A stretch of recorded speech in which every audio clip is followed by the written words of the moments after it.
Oke, terus sudah ya, dalam akumu ada apa?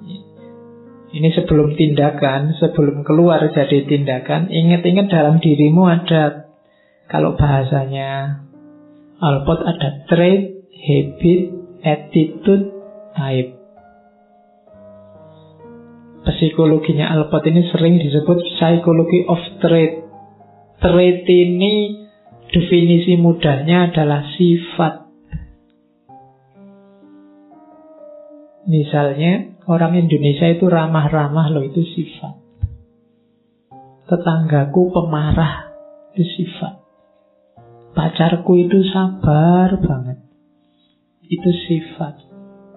Atau pacarku itu posesif sekali, itu sifat. Itu namanya trait. Jadi kalau trait itu namanya predisposisi. Predisposisi itu semacam karakter yang ada dalam dirimu sebelum diekspos keluar. Itu sifat. Karena kamu penyabar orangnya, ya nanti keluarnya jadi kesabaran. Jadi ini menghadapi peristiwa apapun, dia keluarnya sama, itu sifat. Orang penyabar itu ketemu fenomena A ya sabar, ketemu fenomena B ya sabar, ketemu fenomena C ya sabar. Itu namanya trait. Berarti wataknya begitu. Bolak-balik kok gitu terus, mungkin memang wataknya begitu. Sifat. Ada lebih kecil dari sifat, itu habit. Habit kamu mendefinisikannya kebiasaan. Iya, kebiasaan itu ya yang biasa kamu lakukan, merespon hal yang sama dan responmu selalu sama. Itu namanya kebiasaan. Kebiasaanmu ngaji ini datang paling awal karena mau nyari tiang buat sendenan, kemudian selalu begitu terus, duduknya selalu di situ, itu kebiasaan. Dari beberapa kebiasaan nanti orang akan tahu sifatmu. Mungkin dari tadi selalu di kelas juga begitu, kamu datang paling awal, terus orang, oh berarti kamu ini anaknya rajin atau anaknya tertib. Nah, orang tahu sifat itu biasanya dari kebiasaan. Jadi ada bedanya. Kalau kebiasaan satu saja itu insidental, mungkin belum melambangkan sifat, tapi beberapa kebiasaan akan menunjukkan, oh sifatmu begitu. Sifatnya memang itu. Oke, jadi itu kebiasaan. Misalnya, ini kalau di WA tidak pernah balas. Kemudian kalau di telepon nggak diangkat-angkat. Nah, itu kan selalu begitu. Terus, oh berarti sifatmu itu tidak akrab dengan HP misalnya. Nah, itu trait, sudah jadi sifat. Dari kebiasaan-kebiasaan terus tumbuh jadi sifat. Kalau di situ tak contohkan misalnya anak kecil punya sifat kebersihan. Dari mana ini disimpulkan? Dia itu kalau gosok gigi sehari 3 kali. Atau ada nggak di sini yang 3 hari sekali? Kebalikannya. Ada yang cuci tangan sebelum makan, cuci kaki sebelum tidur, dibiasakan gitu terus, keseluruhan hidupnya tertib begitu terus. Oh, anak ini suka ketertiban, oh anak ini suka kebersihan. Jadi dari beberapa kebiasaan tergambar sifatmu. Itu bedanya trait sama habit. Manusia itu nyawanya di kebiasaan. Makanya kalau kembali ke filsafat akhlak, Ghazali, Ibnu Miskaweh, sifat itu nanti yang baik-baik, yang disebut akhlak, itu tumbuhnya antara lain dari kebiasaan. Maka harus kamu biasakan. Biar apa? Biar dia jadi sifat. Ada pembiasaan. Kalau sudah jadi sifat, mengakar itu, misalnya yang mengakar ini kebaikan, jiwamu kalau melakukan kejelekan itu enggak. Tapi kalau kamu biasakan kejelekan, jiwamu kalau melakukan kebaikan, enggak enak rasanya. Maka buat habit yang baik. Biasakan dirimu yang baik-baik. Biar apa? Jiwamu terbiasa dengan kebaikan. Kalau kamu biasa jujur, kamu bohong kan tidak enak. Sebaliknya kalau kamu biasa bohong, jujur itu rasanya aneh gitu kan. Ya mungkin kamu biasanya jujur, terus sekali bohong itu nggak enak ya rasanya bohong. 2 kali bohong nggak enaknya tinggal separuh, 3 kali, 4 kali bohong. Lama-lama bohong itu biasa. Sampai pada titik ketika kamu jujur, kamu malah heran, loh aku ternyata masih bisa jujur. Kenapa? Tabiat jiwamu berubah sekarang. Jadi itu habit. Kenapa yang muslim kalau ninggal sholat kok tidak enak rasanya? Karena sudah kamu biasakan sejak kecil. Waktu kecil sih dimarah-marahi. Kadang-kadang kamu sudah sholat padahal belum, bilangnya sudah gitu. Tapi lama-lama dia jadi habit dalam jiwamu. Nggak ada yang ngawasi, nggak ada yang perintah, tidak enak ninggal sholat. Tapi jangan salah, itu juga bisa berubah. Mungkin karena kamu sekarang pinter, ngerti dalil. Ya, kadang-kadang kan resikonya orang punya dalil kan gitu. Ninggal sholat sekali 2 kali tidak masalah. Ada dalilnya, barang siapa tidak sholat Jumat 3 kali, maka dia ya dianggap kafir, dianggap murtad. Terus kamu kan terus ngitung, 3 kali loh Pak ya. Ini saya baru 1 kali, masih punya 2. Minggu depan tidak Jumatan tidak apa-apa, nanti baru Jumatan lagi itu. Kan matematikamu kan begitu. Oke, tapi begitu kamu tinggal, nanti lama-lama ya kebiasaanmu kebiasaan ninggal sholat biasa. Nah, itu habit. Jadi hati-hati, ada trait, ada habit. Munculnya trait biasanya lewat habit, kebiasaan. Nah, ada lagi sikap. Kalau sikap itu sifatnya lebih umum dari habit, tapi belum sampai jadi trait. Biasanya sifat itu hubungannya dengan objek tertentu. Kalau trait ini tadi kan umum. Orang jujur itu ya selalu dia jujur. Tapi kalau sikap itu bisa berubah sesuai situasi. Misalnya sikap itu, di situ saya contohkan, kamu suka sama dosen A tapi tidak suka sama dosen B. Itu nanti bisa berpengaruh ke sikap. Kalau trait tadi kan selalu, misalnya kamu kalau ketemu dosen takut, itu kan selalu sifatnya konstan. Tapi kalau cocok sama tidak cocok sama sesuatu, itu attitude, namanya sikap. Menyikapinya gimana? Kamu sih malu kalau ketemu dosen, tapi kalau sama dosen itu kamu tidak malu karena kamu sedang benci sama dosen itu nanti melahirkan sikap. Jadi sikap itu belum jadi trait, tapi ada hubungannya sama caramu mengevaluasi sesuatu. Itu kan lahir sikap. Kamu tidak suka ngaji ini, sikapmu kan jadi tidak enak, ngomongnya tidak enak, komentarnya tidak enak, dan seterusnya. Itu terus jadi orang menyebutnya sikap. Tapi sikap tidak selalu trait, karena biasanya insidental. Kamu sih sebenarnya hormat sama guru, tapi kalau guru yang ini kok kurang ajar ya, misalnya. Terus beda kalau sama guru yang ini kamu tidak hormat, sikapmu agak cuek. Kenapa? Karena kamu tidak suka. Itu hubungannya sama sikap, belum masuk ke trait. Cuma sikap ini kalau kamu ulang-ulang terus dia jadi habit. Habit ini kalau terus dalam dia jadi sifat. Jadi ada sifat, trait, ada kebiasaan, ada sikap. Kalau sikap sudah ada evaluasinya, setuju, tidak setuju, suka, tidak suka, dan seterusnya. Yang nomor 4, type, tipe. Kalau ini Alport tidak terlalu merekomendasi. Tipe itu kamu golong-golongkan orang. Kayak kemarin Zoom itu ada orang introvert, ada orang ekstrovert. Manusia itu terbagi 2 golongan. Golongan pertama, manusia yang membagi orang jadi 2 golongan. Yang kedua, yang tidak membagi orang jadi 2 golongan misalnya. Itu kan tipe. Jadi tipe ini katanya Jung biasanya kan sifatnya umum, berlaku untuk semua orang. Ini sering absurd. Absurd itu tidak jelas. Jadi tidak menggambarkan realitas yang sebenarnya. Yo sering kali cocok, tapi banyak tidak cocoknya ketika menyangkut individu-individu. Itu tipe. Orang Indonesia itu ramah-ramah loh, sopan-sopan loh. Itu kan tipe namanya. Tapi yo nanti contoh yang tidak ramah juga banyak, sehingga orang bantahnya gampang.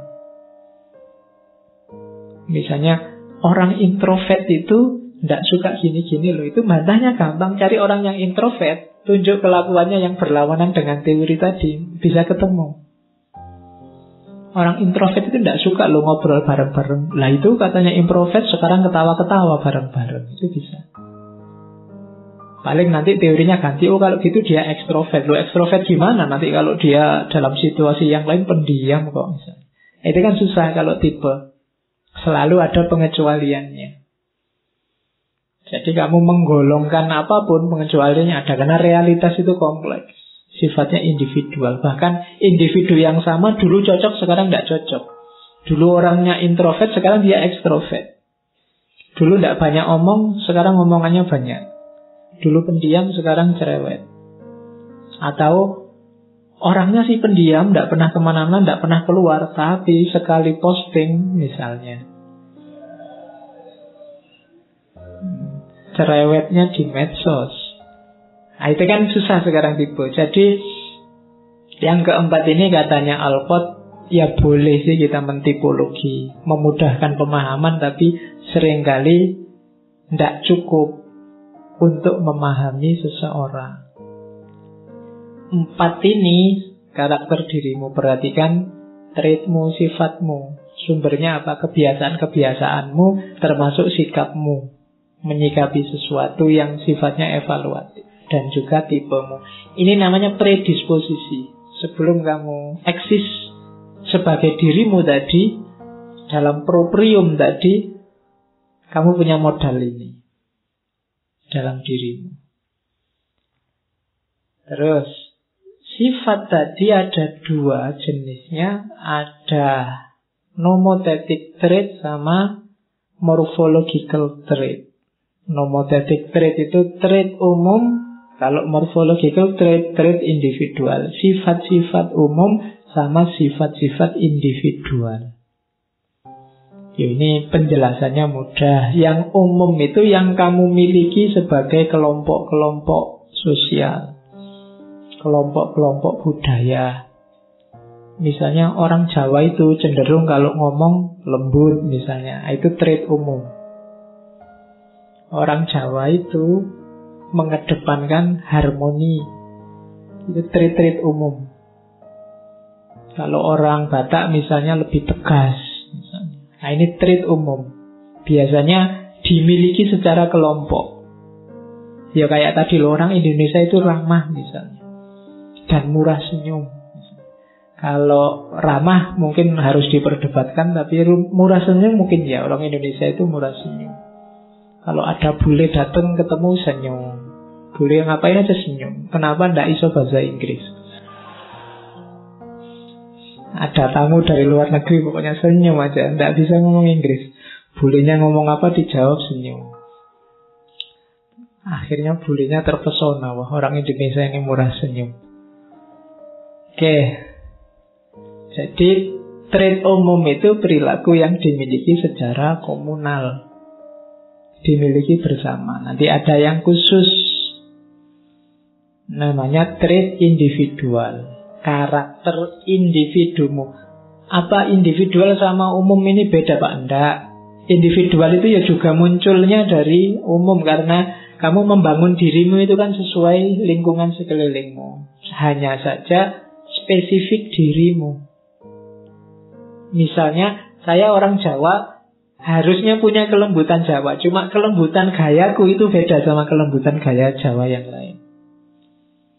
Atau sama-sama Jawa, ning aku Jawa Timur, harusnya rodo gampang misuh-misuh sidik, harusnya.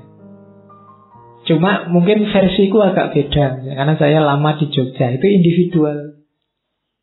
Jadi sifat yang dimiliki per orang. Kalau yang umum itu dimiliki oleh bersama-sama banyak orang. yang dimiliki per orang tadi isinya 3. Kalau pakai bahasa Alport ada kardinal, ada sentral, ada sekunder. Kalau yang kardinal ini nggak semua orang punya, tapi sifatnya sangat khusus. Ini biasanya dimiliki oleh orang-orang tertentu yang istimewa. Namanya cardinal trait, disposisi kardinal. Jadi misalnya orang narsis, orang hedonis itu kan tidak semua orang punya. Sifat luar biasa yang hanya dimiliki sedikit orang. Narsis misalnya, narsis itu kan hanya sedikit orang. Meskipun sekarang banyak orang narsis, tapi kan tidak semua orang narsis. Hedonis, nyari senengnya saja itu sekarang mulai banyak, tapi kan tidak semua orang. Kalau ada orang narsis, kuat sekali karakternya di situ, kamu mudah mengenalinya karena dia sifatnya luar biasa dan khusus. Hari ini kan narsis itu mungkin antara lain kemana-mana selfie misalnya. Kan sekarang mulai banyak orang. Kamu ngaji aja tadi selfie-nya sampai setengah jam ini sudah 3-4 kali. Di depan sana tadi cekrek, mau masuk cekrek, nanti saya masuk kamu foto lagi cekrek, terus di sini cekrek. Ya, lama-lama kamu kena penyakit narsis. Kalau ditanya buat apa sih mas bolak-balik foto itu, ya kamu ya tidak jelas juga itu ya. Tidak tahu kenapa. Oke, itu kardinal, karakter yang sangat khusus. Biasanya orang yang punya disposisi kardinal ini mudah dikenali, karena dia punya sifat yang tidak semua orang punya. Hedonis, ngamuan, itu kan sangat khusus. Orang mudah kenalnya. Anak ini sabarnya luar biasa. Itu kan ketika sangat khusus orang mudah kenal. Ini namanya disposisi kardinal. Kalau orang lain sudah marah itu, tapi dia enggak, berarti kesabarannya melebihi orang biasa. Narsis tadi kan sebenarnya ada ke orang yang ingin dikenal. Setiap orang memang ingin dikenal, tapi yang levelnya narsis itu kan berarti sudah luar biasa. Setiap orang ingin senang, tapi level hedonis itu sudah luar biasa. Namanya disposisi kardinal. Ini mudah dikenali. Cuma tidak setiap orang punya. Oke, yang kedua disposisi sentral. Kalau yang sentral ini yang wajar-wajar, pemarah, pemaaf, dan seterusnya. Jadi kalau yang ini karakter utamamu, mungkin ambisius, jujur, suka berkompetisi, macam-macam, itu namanya disposisi sentral. Traitmu yang normal itu namanya disposisi sentral. Ada disposisi sekunder. Kalau sekunder ini sebenarnya bukan sifatmu, tapi kadang-kadang juga bisa muncul dalam situasi tertentu. Misalnya kamu sebenarnya sabar, tapi dalam kasus ini, wah kesabaranmu habis. Ini sudah keterlaluan, ini saya tidak boleh sabar lagi. Misalnya, itu namanya disposisi sekunder. Biasanya sih kamu rajin, tapi kok tiap kali kamu masuk kelas bosen, terus dosennya gitu, terus lama-lama kamu bosen, kerajinanmu habis. Akhirnya kamu tidak rajin lagi, kamu boloslah dirimu. Itu sebenarnya bukan karaktermu, itu disposisi sekunder. Karena situasinya luar biasa memang, membuatmu aslimu yang sentral tadi tidak bisa keluar. Keluarnya yang sekunder. Sekunder ini tidak utama, tapi kamu bisa. Sebenarnya ngomongmu selama ini baik-baik terus, kamu ngomong jelek tidak pernah, apalagi misuh-misuh. Tapi kok ya ini anak ngomongnya gini terus misuhi aku terus, lama-lama keluar kosakata pisuan. Nah itu namanya sekunder. Ya kan kamu kosakata sebenarnya kan banyak, cuma kan kamu hati-hati jangan keluar karena tertutupi oleh disposisi sentral tadi, bahwa itu kata-kata jelek. Tapi mungkin dalam situasi tertentu keluar dengan sendirinya. Itu namanya disposisi sekunder. Jadi dalam dirimu coba dicermati ya, kamu punya kardinal enggak? Kardinal ini biasanya orangnya menonjol di tengah masyarakatnya. Karena dia punya perilaku yang khas istimewa. Tapi kalau yang sentral pasti kamu punya. Yang sekunder kamu juga punya, cuma mungkin agak tertekan, tidak kelihatan. Dia keluar kalau situasinya memungkinkan. Namanya disposisi sekunder. Oke, ya tugasmu mengenali dirimu sampai